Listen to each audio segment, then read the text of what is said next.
हाय আমি সুজিতা চলো আজকে একটা নতুন রেসিপি নিয়ে এসেছি পনির সবজি।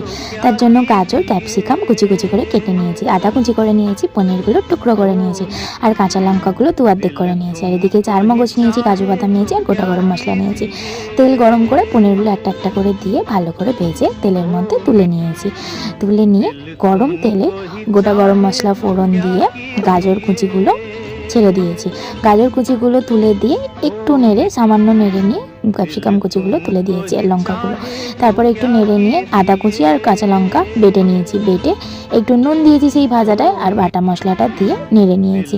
আর এইদিকে চার মগজ আর কাজু বাদামটা জল দিয়ে একটুখানি বেটে নিয়েছি। বেটে নেওয়ার পরে সেইটা আবার দিয়ে ভালো করে নেড়ে নিয়েছি, ততক্ষণ অবধি নেড়েছি যতক্ষণ না তেল বেরোয়। তার মধ্যে একটুখানি চিনি দিয়েছি, একটুখানি জল দিয়েছি, জল নামানোর সময় কেশরি মেথিটা দিয়ে গরম মশলা দিয়ে একটু সামান্য ঘি দিয়ে রেডি আমাদের পনির সবজি।